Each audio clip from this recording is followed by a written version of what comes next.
नमस्कार दोस्तों, मेरा नाम है अर्पित और आज के इस वीडियो के अंदर हम फिजिकल एजुकेशन के 6 unit test and measurement in sports को देखने वाले हैं। तो दोस्तों आप देखते रहिएगा इस वीडियो को और इस वीडियो के अंदर हम बहुत ही कमाल क्वेश्चंस को भी सॉल्व करने वाले हैं जिनके एग्जाम में आने की प्रोबेबिलिटी बहुत ही ज़्यादा है।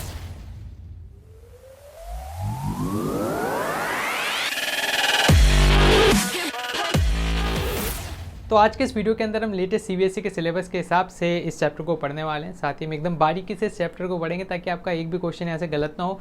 हम important question, PYQ, sample paper question, competency based question, assertion reason, MCQs और भी कई तरह के क्वेश्चन यहाँ पर देखेंगे और इमेजेस के माध्यम से इस कंप्लीट चैप्टर के एक्सप्लेनेशन को देखेंगे तो कंप्लीट क्लैरिटी आपको इस चैप्टर की आ जाएगी। तो आइए स्टार्ट करते हैं हमारे इस चैप्टर को। तो आइए अब हम स्टार्ट करते हैं यूनिट 6 ऑफ फिजिकल एजुकेशन और इस यूनिट का नाम है test and measurement in sports. तो इस यूनिट के अंदर हम क्या क्या देखने वाले हैं। सबसे पहले हम देखेंगे फिजिकल फिटनेस टेस्ट, जिसको sports authority of India Khelo India fitness test के नाम से जाना जाता है। स्कूल्स में ये कंडक्ट किया जाता है, जिसके अंदर आ जाता है BMI, flamingo balance test and plate tapping test. Then इसके बाद हम देखेंगे कि एज ग्रुप जो 9 से 18 है, जिसके अंदर जनरली बच्चा क्लास 4 से क्लास 12 के बीच में रहता है, तो वहाँ पर कौन से टेस्ट हैं। तो यहाँ पर भी वापस अपने को बीएमआई देखने को मिलेगा। देन 50 मीटर का speed test, then run walk, sit and reach flexibility test, strength test हमें यहाँ पर देखने को मिलेगा। फिर एक आ जाता है कार्डियोवास्कुलर फिटनेस टेस्ट। तो हम क्या होता है कार्डियोवास्कुलर इसको देखेंगे और इसमें हमें देखना है हार्वर्ड स्टेप टेस्ट को। देन हम देखेंगे बेसल मेटाबॉलिक रेट क्या होती है और रिक्लियन जॉन्स के अंदर के 6 टेस्ट को हमें देखना है। तो बहुत ही आसान सा चैप्टर ये। देन आप में सर बहुत सारे बच्चों का एक डाउट था, एक क्वेरी थी कि सर एग्ज़ाम्स पास में आ रहे हैं तो कौन से सैम्पल पेपर्स हम सॉल्व करें या कैसे हम एकदम परफेक्ट वे में चीज़ों को रिवाइज़ करें। तो यार देखो, रिवाइज़ करने का सबसे बेस्ट तरीका है कि आप क्वेश्चंस को सॉल्व करें और सैम्पल पेपर्स को अगर सॉल्व करते हैं तो भाई साहब सोने पे सुहागा हो जाता है। तो यार मैंने बहुत सारे नेट पर सैम्पल पेपर्स की किताबों को मंगवाया, डाउनलोड किया, सर्च किया और उनमें से फिर एक किताब जो मुझे बहुत ही कमाल की लगी और उसको मैंने खुद ने ऑर्डर करके और इन वीडियोस के अंदर मैं पर्सनली भी इसको यूज़ कर रहा हूँ। तो आप जो भी क्वेश्चंस देखते हैं वो इन किताबों से ही रहते हैं। तो इस किताब का नाम है 36 सैम्पल क्वेश्चन पेपर और ये क्लास 12 के लिए है और पीसीएम वाली ये मेरे पास है। देन इस किताब के अंदर ख़ास बात यह है कि जो लेटेस्ट सीबीएसई का पैटर्न है उसके हिसाब से यहाँ पर सैम्पल पेपर्स आपको दिए गए हैं।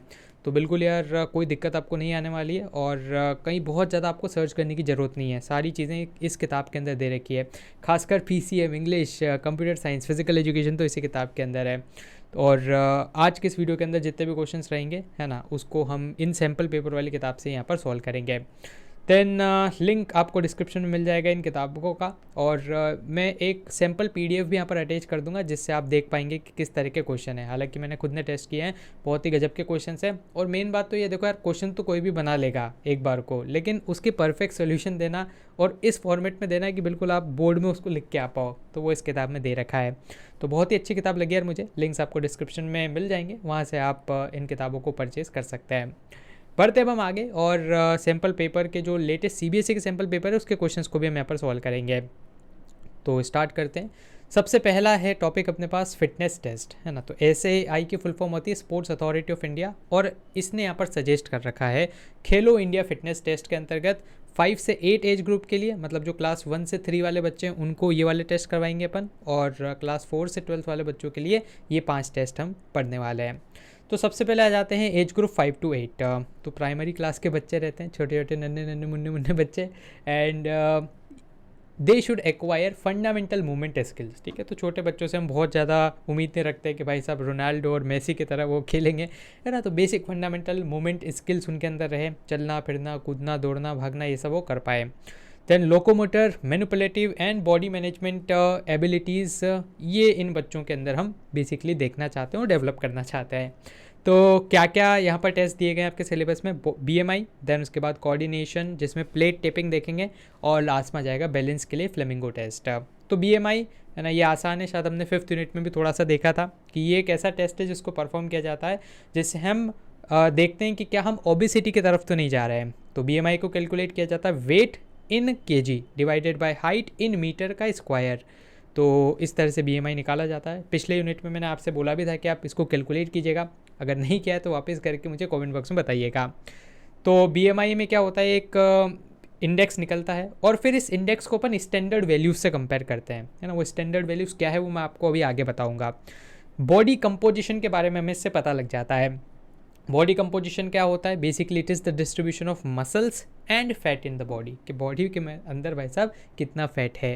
Then body size such as height, length, girth, they are also grouped under this component. तो बॉडी कंपोजिशन के अंदर क्या हम देखते हैं कि किसी व्यक्ति की कितनी हाइट है, कितना उसका लेंथ है ना, चौड़ाई कितनी है और गोलाई कितनी है ना. तो ये सारी चीज़ें देखी जाती है बॉडी कंपोजिशन में. ये है वो स्टैंडर्ड जिसको हम देखते हैं बीएमआई के अंदर. अगर 18.5 से अंदर है तो हो जाता है अंडर वेट, 18.6 से 24.9 तो आ जाता है नॉर्मल वेट, 25 से ऊपर तो ओवर वेट, 30 से ऊपर तो ओबेस. ठीक है, ओबेसिटी को भी 3 पार्ट्स में डिवाइड किया गया, क्लास 1, क्लास 2, क्लास 3. 30 से 34.9, 35 से 39.9 और 40 प्लस ओबेसिटी क्लास 3. अब आ जाता है सेकंड जो बच्चों के लिए टेस्ट रहता है, वो है प्लेट टेपिंग टेस्ट, है ना. तो यहाँ पर जो स्पोर्ट्स अथॉरिटी ऑफ इंडिया की यूट्यूब चैनल है, वहाँ पर आपको इन टेस्ट का वीडियो भी दिख जाएगा, है ना. तो आप उसको देख सकते हैं. उसी के स्नैपशॉट्स मैंने यहाँ पर ले रखे हैं. हालांकि मैं आपको समझाई इतने अच्छे से दूंगा कि वो देखने की ज़रूरत ही नहीं पड़ेगी. तो क्या मेज़र किया जाता है प्लेट टेपिंग टेस्ट के अंदर? तो सबसे पहले हम मेज़र करते हैं स्पीड और कोऑर्डिनेशन. देखो, हर एक टेस्ट में आपको याद रखना है कि किस चीज़ को टारगेट किया जा रहा है, क्या मेज़र किया जा रहा है. सेकंड, आपको ध्यान रखना है कि उसकी क्या रिक्वायरमेंट्स है, इक्विपमेंट्स क्या चाहिएंगे. और तीसरा देखना है कि स्टेप्स क्या हैं. और चौथा देखना है अगर उसके अंदर कोई वैल्यूज़ हैं, कोई फार्मूला है तो वो क्या है. जैसे प्लेट टेपिंग टेस्ट है, इसके अंदर हम स्पीड और कोऑर्डिनेशन को देखेंगे ना, कि कितने अच्छे से आप अपने आई को, हैंड को कोऑर्डिनेट कर पाते हो. क्या क्या चाहिएगा आपको. सो एक तो टेबल जिसको आप एडजस्ट कर पाओ बच्चे के हाइट के अनुसार. देन उसके बाद 2 येलो डिस्क जिनका डायमीटर याद रखना 20 सेंटीमीटर डायमीटर है, तो रेडियस कितना हो जाएगा 10 सेंटीमीटर. और रेक्टेंगल जिसकी लेंथ है 30 और विड्थ है 20. और एक स्टॉप वॉच जिससे हम टाइम कैलकुलेट कर सकें. कैसे परफॉर्म करना है, तो बच्चे को टेबल के सामने खड़ा करना है और टेबल को उसकी हाइट के अनुसार कंफर्टेबली एडजस्ट कर देना है. उसके सामने हम डिस्क रखेंगे, 2 येलो डिस्क जिनका सेंटर के बीच की दूरी रहेगी 60 सेंटीमीटर. इन वैल्यूज़ को याद रखेगा क्योंकि हो सकता है एमसीक्यू में सीधा पूछ ले, है ना. तो 60 सेंटीमीटर की दूरी रहेगी.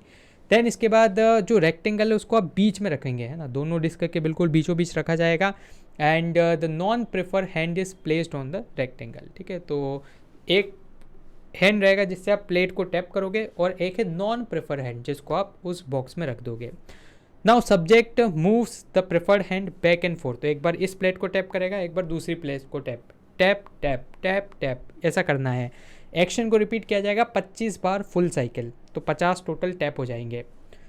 देन इसके बाद टेस्ट कंप्लीट, है ना. So the time taken to complete 25 cycle उसको रिकॉर्ड कर लिया जाएगा कितना टाइम लग रहा है ना. अब being a class 12th student आप इसको देखोगे तो बहुत ही लड्डू टेस्ट लगेगा, लेकिन क्लास 1 के बच्चे के लिए ठीक है, अच्छा टेस्ट है ना.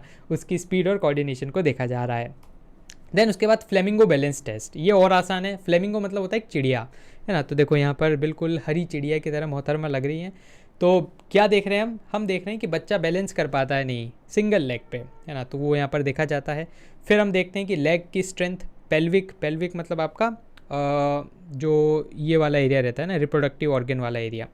देन इसके बाद strength of the pelvic, trunk muscles और स्टैटिक बैलेंस आपका देखा जाता है ना, कि एक जगह खड़े रह के आप बैलेंस कर पाते हो नहीं कर पाते हो. क्या क्या चाहिएगा, नॉन स्लिपरी सरफेस रहे, स्टॉप वॉच रहे और एक ईंट हो तो ठीक है ना. बीम मतलब एक थोड़ा सा बॉक्स टाइप, ईंट टाइप कुछ जिसके ऊपर बच्चे को खड़ा किया जाएगा. कैसे परफॉर्म करना है, तो वो जो ईंट होगी उसके ऊपर बच्चों को हम खड़ा करेंगे और उससे बोलेंगे ले बेटा बैलेंस कर. ठीक है, एक हाथ वो पीछे पैर पे पकड़ लेगा और स्टॉप वॉच को हम स्टार्ट करेंगे. Now while balancing on the preferred leg, free leg is fixed at the knee and foot of the leg, है ना. तो इसमें यही बोला जा रहा है कि एक पैर पे तो आप खड़े हैं और दूसरे पैर को आपको पकड़ के रखना है ताकि वो डिस्टर्ब ना करे. टोटल नंबर ऑफ फॉल्स, तो 60 सेकंड का टाइमर लगाएगा. अब देखो छोटा बच्चा है, बड़ा अगर कोई स्टूडेंट होगा तो धनाधन 60 सेकंड में एक भी बार नहीं गिरेगा, लेकिन छोटा बच्चा गिरेगा तो जितनी बार वो गिरा वो उसका स्कोर हो जाएगा.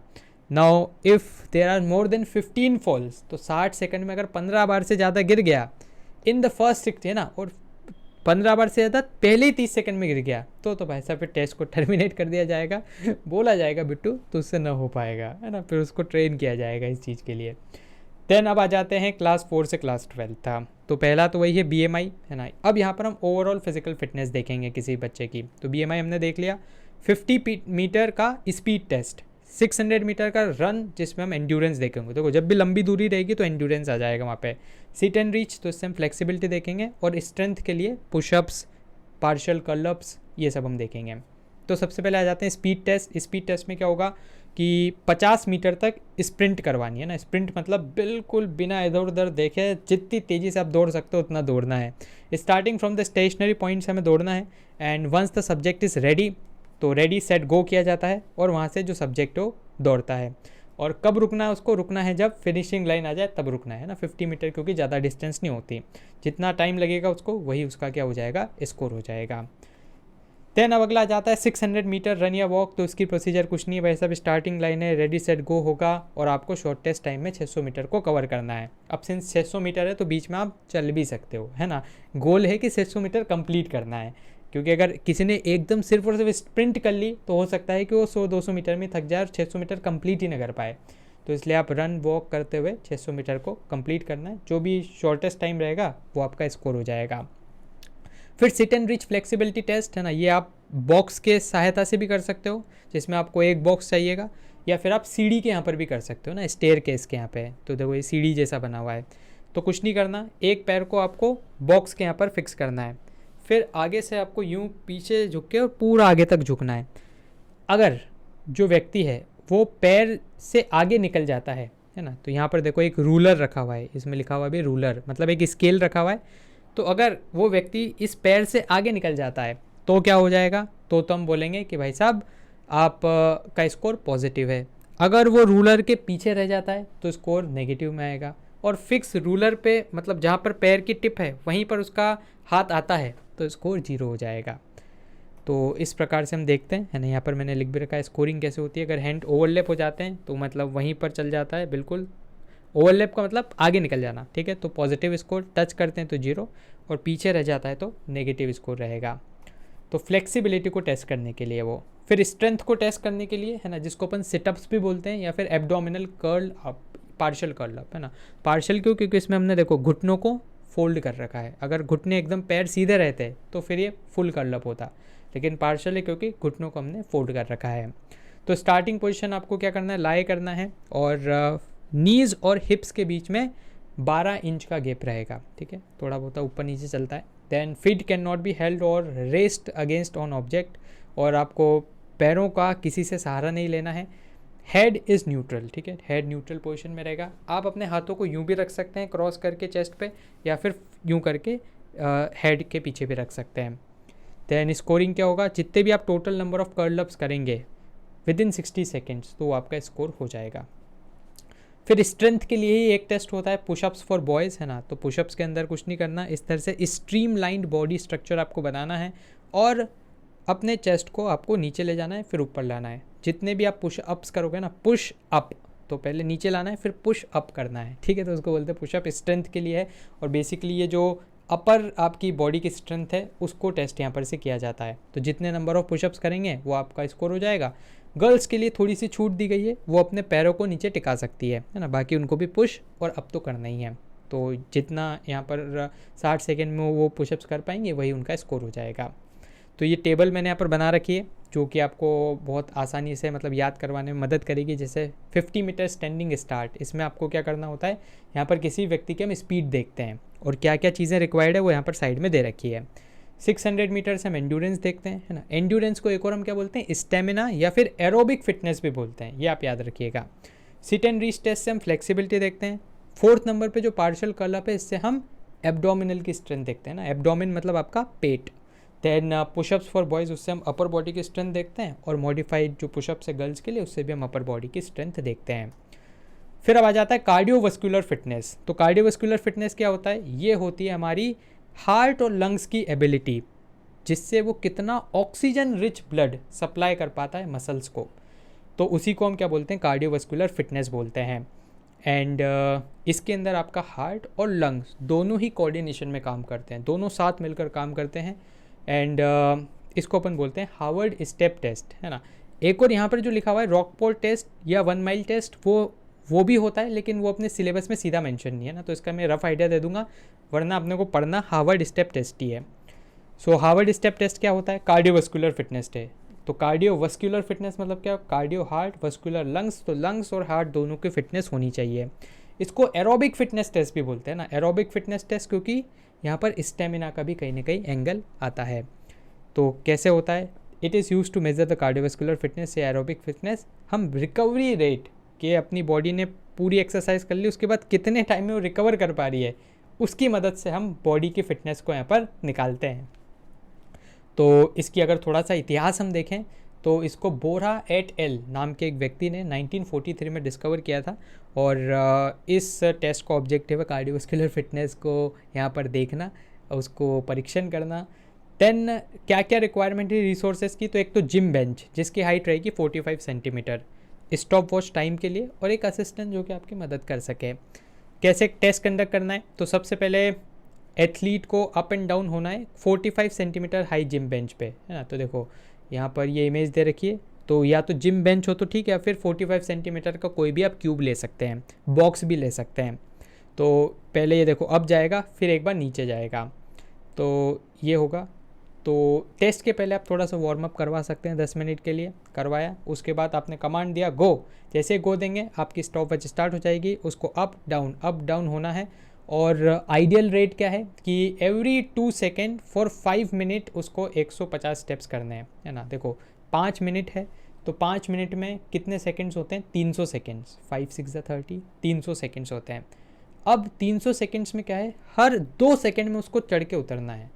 तो 2 सेकेंड में चढ़ के उतरेगा, इसका मतलब क्या होगा कि 300 सेकेंड में वो 150 स्टेप कर लेगा। तो इस तरह से यहाँ पर 150 स्टेप्स लिखा हुआ है। फिर जैसे 5 मिनट होंगे तो असिस्टेंट क्या करेगा, स्टॉप वॉच को बंद करेगा।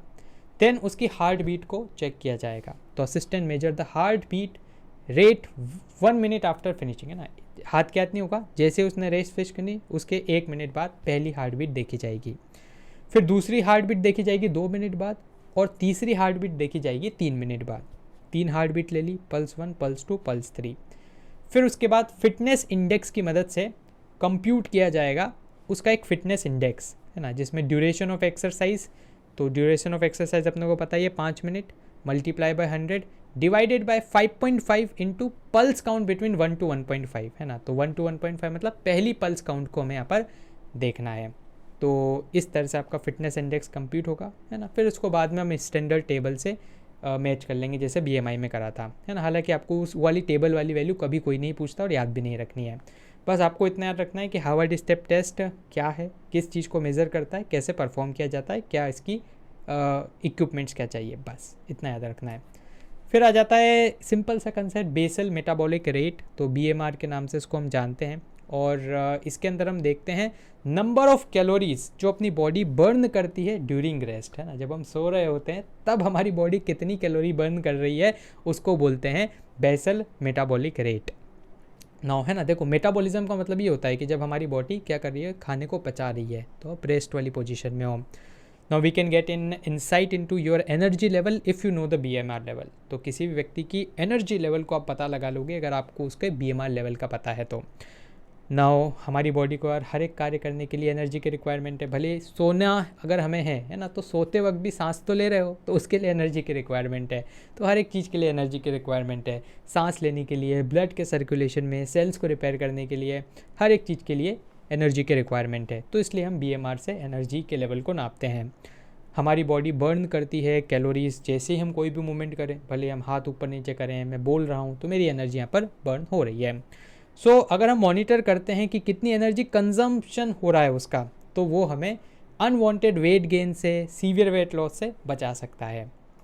देन इसके बाद एक सवाल आपके मन में आ रहा होगा कि सर मेटाबॉलिक एज क्या होता है ना। तो BMR stands for basal metabolic rate. तो इसमें एक शब्द आ रहा है मेटाबॉलिक। तो यहाँ पर हम देखते हैं कि क्या हमारी बॉडी के अंदर चेंजेस हो रहे हैं जैसे ही हमारी एज प्रोग्रेस हो रही है ना। तो जैसे जैसे आपकी एज बढ़ती है बॉडी के अंदर चेंजेस होते हैं। आपने देखा होगा कि जब आप 12-13 साल के थे बहुत ज़्यादा एनर्जी थी, थोड़े थोड़ा जैसे जैसे बड़े हो रहे हैं एनर्जी कम होती जा रही है, स्लगिशनेस आ रही है ना, बॉडी में चेंजेस हो रहे हैं। So as we grow older consuming fewer calories helps us to keep better BMR। और आपने देखा होगा जब थोड़े छोटे थे तो ज़्यादा खाना खाते थे, धीरे धीरे जैसे बड़े हो गए तो आपकी डाइट भी थोड़ी कम होती जाएगी। तो कम कंज्यूम करते हुए भी आप चीज़ों को मेंटेन कर पाएंगे, है ना। क्योंकि जब छोटे रहते तो बॉडी एकदम ग्रोथ वाली स्टेज में रहती है, बड़े होते फिर वो मेंटेन हो जाती है। Now if your metabolic age is higher then it is the time to exercise. भाई साहब अगर BMR ज़्यादा आ रहा है तो एक्सरसाइज करने लग जाओ, क्योंकि आपकी बॉडी में अब फैट एक्यूमुलेट हो चुका है। BMR कैसे कैलकुलेट किया जाता है, तो इसको कैलकुलेट करने का formula James Arthur Harris and Francis Gano Benedict, है ना, 2 नाम है, याद रह जाए तो ठीक, नहीं रह जाए तो कोई दिक्कत नहीं, एक बार देख लेना, ज़्यादा MCQ में आएगा। Equation is probably known as the Harris Benedict formula, और इसकी इक्वेजन को अपन हैरिस बेनेडिक्ट फार्मूला बोलते हैं। एंड ये इन्होंने एक फार्मूला बनाया है ना, जिसका थोड़ा सा मॉडिफाइड वर्जन है, जिसमें P equals to 10 into M/1 kg plus या मास पर kg, है ना, देन उसके बाद प्लस 6.25 इंटू हाइट पर सेंटीमीटर, तो हाइट आपको सेंटीमीटर में मेज़र करनी है, -5 इंटू आपकी एज पर ईयर, और लास्ट में है प्लस एस एक कांस्टेंट रहता है, जो कि अगर पुरुष है तो मेल के केस में अपन +5 लिख देंगे, अगर महिला है तो उनके केस में अपन -161 लिखेंगे, है ना। अब ये नहीं होना चाहिए सर ये भेदभाव क्यों, पुरुष को +5 महिला को 161 क्यों, तो बहुत सारी साइंटिफिक कैलकुलेशन करने के बाद कुछ ऐसा फार्मूला निकाला गया होगा, जिससे ना एक कांस्टेंट लगाने के बाद एक ही फॉर्मूले में दोनों का काम चल रहा होगा, है ना, तो इसलिए प्लस माइनस किया है। थोड़ा सा वैल्यू याद रख लेना, हो सकता है MCQ में पूछ ले कि मेल्स के लिए कितना जोड़ा जाता है और फीमेल्स के लिए कितना घटाया जाता है। तो इस फॉर्मूले का 2-3 बार लिखोगे तो हो जाएगा याद, है ना, 10 into mass plus 6.5 into height -5 into age. P क्या है, P is the total energy output, जो कि आपका BMR निकल के आएगा। देन W है वेट, पर्सन का kg में लेना है, हाइट आपको सेंटीमीटर में लेनी है, एज आपको पर ईयर लेनी है ना, जैसे कोई 18.5 साल का है तो उसको अपन 19 मान लेंगे, राउंड ऑफ कर देंगे, 18.1 का है तो 18 मान लेंगे। नाउ S आपका कांस्टेंट रहेगा ही सही। सो BMR का देखो ये फॉर्मूला हो गया। तो मेल के केस में तो आपको क्या करना है, मेल के केस में लास्ट में +5 कर देंगे, और फीमेल के केस में लास्ट में -161 कर देंगे। तो ये होता है बेसल मेटाबॉलिक रेट। यहाँ से फॉर्मूला आने की चांसेस कम है, BMI का फॉर्मूला जरूर आता है ना, वो इंपॉर्टेंट है। यहाँ से बस आप कंसेप्ट याद रखना कि जब आप सो रहे होते हो तो कितनी एनर्जी आपकी बॉडी कंज्यूम कर रही है, उसको देखने का फॉर्मूला है BMR। अब लास्ट वाला आ जाता है अपने पास रिकली जॉन्स टेस्ट, तो सीनियर सिटीजन टेस्ट है 2001 के अंदर। इसको रिकली एंड जॉन्स नाम के जो 2 व्यक्ति थे उन्होंने फाउंड किया था ना, कि यार बूढ़े लोगों का भी तो कोई टेस्ट करो, फिर तभी तो हमें पता लगेगा कि इनको कौन सी एक्सरसाइज हम करवाएं। तो ये बहुत ही बेनिफिशियल साबित हुआ सीनियर सिटीजन्स के लिए, मज़ा भी आया उनको करने में कि चलो कुछ तो कर रहे हैं भाई साहब बुढ़ापे में। तो पहला टेस्ट है बैक स्क्रैच टेस्ट, है ना, तो बैक स्क्रैच टेस्ट आपको पीठ खुजाना है। तो इसमें क्या होता है, to assess the upper body, तो अपर बॉडी को एसेस किया जाता है, शोल्डर और आपकी अपर बॉडी की बेसिकली फ्लेक्सिबिलिटी देखी जाती है ना। तो यहाँ पर से आप इन 6 टेस्ट में ये जरूर याद रखना कि किससे क्या होता है। तो अपर बॉडी की फ्लेक्सिबिलिटी देखी जाती है। एंड ये इंपॉर्टेंट क्यों है, क्योंकि यार अगर कोई बूढ़ा है उसको कॉम करना है अपना हेयर, किसी है ना अंडरगारमेंट को सुखाना है, कुछ करना है, बनियान पहनना है, तो उस चीज़ में उसकी अपर बॉडी की फ्लेक्सिबिलिटी काम में आएगी। तो क्या इसका इक्विपमेंट चाहिए, एक आपको बस स्केल चाहिए, है ना, जिसको रूलर बोलते हैं इंग्लिश में।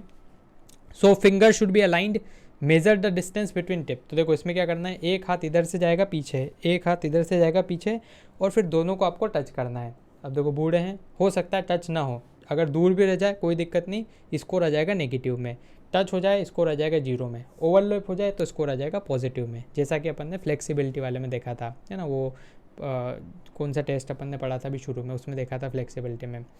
तो यही है यहाँ पे कि पॉजिटिव, नेगेटिव और 0 स्कोर कब आएगा, थोड़ा याद रख लेना, बैक और बैक की फ्लेक्सिबिलिटी अपर बॉडी की। देन नेक्स्ट आ जाता है चेयर स्टैंड टेस्ट, ये बहुत ही आसान है। मेन पर्सन है उनकी लोअर बॉडी की स्ट्रेंथ को देखना, है ना। तो एक चेयर ली जाती है और चेयर की जो हाइट रहेगी वो एटलीस्ट 44 सेंटीमीटर रहेगी, इसको याद रखना, है ना। और एक स्टॉप वॉच रहेगी, आर्म्स को क्रॉस करना है, स्टॉप वॉच चलाया जाएगा। देन उसके बाद इसमें टाइमर लगाते हैं अपन 30 सेकेंड्स का, ठीक है, याद रखना 60 सेकेंड्स का नहीं लगाते हैं, एक बार क्वेश्चन आ गया था यहाँ से। तो 30 सेकेंड्स, क्योंकि यार बूढ़े हैं, अगर 60 सेकेंड्स करेंगे तो भाई साहब बहुत ज़्यादा थक जाएंगे, है ना, टेस्ट करना है हमें, उनको ऊपर नहीं पहुँचाना है। तो 30 सेकेंड का रहेगा। लेग्स की और लोअर बॉडी की स्ट्रेंथ देखी जाएगी, कुछ नहीं करना है उनको, बस खड़ा होना है बैठना है, खड़ा होना है बैठना है। 30 सेकेंड में जितनी बार वो खड़े होकर बैठ जाएंगे वही उनका स्कोर होगा। देन इसके बाद आ जाता है उनकी एंड्योरेंस को नापने के लिए 6 मिनट वॉक टेस्ट। तो देखो जब भी लंबी दूरी की रेस होगी तो हम वहाँ पर क्या नापेंगे, एंड्योरेंस। एंड्योरेंस का और नाम क्या है, स्टेमिना या फिर एरोबिक फिटनेस। तो कैसे नापा जाता है एंड्योरेंस को, तो देखो इस तरह का एक 50 यार्ड्स का, है ना, 45 क्रॉस 5 यार्ड्स का हम एक ये बनाते हैं ट्रैक, और उस ट्रैक में चारों कोनों पे हम चेयर भी रख देते हैं कि बाई चांस यार वो थक जाएं तो आराम से बैठ के रेस्ट कर ले, फिर वापस से उठ के चल जाए। 6 मिनट का रहता है। 6 मिनट में जितनी वो डिस्टेंस कवर करते हैं वही उनका क्या हो जाता है, स्कोर हो जाता है। तो देखो 45x5 या 50 यार्ड का एक वॉकिंग कोर्स रहता है और साइड में कोन्स लगाए जाते हैं ताकि वो आराम से नेविगेट कर लें। देन जितना वो वॉक कर लेंगे वही उनका स्कोर हो जाएगा। ठीक है, आसान प्रश्न है, मतलब आसान सा ही टेस्ट है। फिर आ जाएगा आर्म कर्ल टेस्ट। तो जिम वाली फीलिंग दी जाती है ना। इसमें क्या होगा कि डंबल दिया जाएगा। अब डंबल का वेट याद रखना, एक बार पूछा था CBSE ने। तो वुमेन को 5 LBS है ना, LBS जो है वो ब्रिटेन में इसको वेट की यूनिट है। जैसे अपने यहाँ पर kg है ना, वैसे वहाँ पे LBS है। तो 5 LBS का डंबल दिया जाता है फीमेल को, और मेल है तो उनको 8 LBS का डंबल दिया जाता है। कुछ नहीं करना, अपर बॉडी की स्ट्रेंथ हम इससे देखेंगे। तो वही 30 सेकंड के लिए करवाना है ना, 1 मिनट के लिए नहीं करवाना, याद रखिएगा। तो 30 सेकंड डंबल दिया, उनको सिर्फ कर्ल करना है इसको। जितने कर्ल कर लेंगे वो 30 सेकंड में, वही उनका क्या हो जाएगा, स्कोर हो जाएगा। बस एक बात ध्यान रखनी है कि वो स्विंग ना करे वेट को ना। स्विंग करना मतलब पूरा हाथ को लहराना, हाथ नहीं लहराना है। हाथ यहाँ पर फिक्स है और सिर्फ आपका ये वाला जो पार्ट है 4 आर्म्स वाला, ये मूव करेगा। ठीक है। देन इसके बाद नेक्स्ट आ जाता है 8 foot up and go test. तो इससे स्पीड, एजिलिटी और बैलेंस देखा जाता है कि किसी भी व्यक्ति के अंदर स्पीड कितनी है। एजिलिटी मतलब चपलता, डायरेक्शन सेंस, और बैलेंस। तो क्या होता है, एक चेयर रहती है पीछे, देन एक स्टॉप वॉच रहती है। चेयर की लेंथ हमेशा 44 सेंटीमीटर रहेगी। स्टॉप वॉच जैसे ऑन करी, जो बुजुर्ग हैं उनको चेयर से उठना है, इस कोन के यहाँ पर आके है ना, इसकी डिस्टेंस रहेगी 8 फुट, जैसा टेस्ट के नाम में लिखा हुआ है। इसके पास से घूम के वापस से चेयर पर बैठना है। जितना मिनिमम टाइम उनको लगेगा वही उनका स्कोर रहेगा, है ना। और ध्यान रखना है कि बीच में कोई हिंडरेंस ना हो, है ना। ऐसा नहीं कि भाई साहब कूद के जा रहे हो, बीच में कुछ भी पड़ा है, तो एकदम क्लियर रहना चाहिए। लास्ट है chair sit and reach test. तो इसमें कुछ नहीं है, एक चेयर पर बैठना है। लोअर बॉडी की फ्लेक्सिबिलिटी को यहाँ पर देखा जाएगा, है ना। थोड़ा सा यार इसको आप ध्यान रखना, क्योंकि कन्फ्यूज़न होता है, लोअर बॉडी की स्ट्रेंथ है या फ्लेक्सिबिलिटी है। तो चेयर सिट एंड रीच, देखो कहीं पर भी पहुँचने की बात करेंगे ना हम, जैसे हमने पहले पढ़ा था सिट एंड रीच टेस्ट, तो उसमें हम पहुँच रहे थे पैरों तक, तो वो फ्लेक्सिबिलिटी देख रहे थे। तो इसी तरह यहाँ पर सिट एंड रीच टेस्ट, इसमें भी हम फ्लेक्सिबिलिटी देखेंगे। तो लोअर बॉडी की फ्लेक्सिबिलिटी देखी जाती है, और इम्पॉर्टेंट है फ्लेक्सिबिलिटी, ताकि एक्टिव लाइफस्टाइल मेंटेन कर पाए। वही चेयर चाहिएगी। देन उसके बाद आपको एक स्केल चाहिएगा। देन चेयर की लेंथ अगर इंच में हम देखेंगे तो 17 इंच या फिर 44 सेंटीमीटर हाइट। तो ये रहेगा। और कैसे परफॉर्म करना है, तो जो बुजुर्ग हैं उनको नीचे झुकना है और झुक के अपने पैरों को टच करने की कोशिश करनी है। ठीक है, जो पैर है उसी तरफ के हाथ से उनको टच करना है। फिर अगर टच कर लिया तो स्कोर 0, नहीं कर पाए तो नेगेटिव, आगे निकल गया तो पॉजिटिव। ठीक है, वो यहाँ पर भी लागू होगा। क्या मेज़र कर रहे हैं ये याद रखना, लोअर बॉडी की फ्लेक्सिबिलिटी। देन अब कुछ MCQs देख लेते हैं। 600 मीटर लंबी रेस का घोड़ा, तो हम क्या देखेंगे, एंड्योरेंस। ठीक है, सिर्फ एंड्योरेंस देखेंगे, इसमें पावर और स्पीड नहीं देखेंगे। देन इसके बाद chair sit and reach test में दस डिस्टेंस इज मेजर्ड बिटवीन। तो देखो सिट एंड रीच अभी जो अपन ने लास्ट पढ़ा था, डिस्टेंस किस में अपन मेजर कर रहे हैं, tip of the finger tip, है ना। फिंगर टिप का भी टिप और टोज़, तो पैरों के जो टोज़ रहते हैं और फिंगर टिप रहती है, उन दोनों के बीच का डिस्टेंस यहाँ पर मेज़र किया जाएगा। 6 मिनट वॉक टेस्ट, लंबी रेस है, तो हम यहाँ पर क्या देखेंगे, हम यहाँ पर देखेंगे, देखो इसमें ऑप्शन में है ही नहीं, एंड्योरेंस देखेंगे। ऑप्शन में overall fitness, walking, lower body, तो इनमें से कुछ नहीं, ऑप्शन हो जाएगा D, none of the above.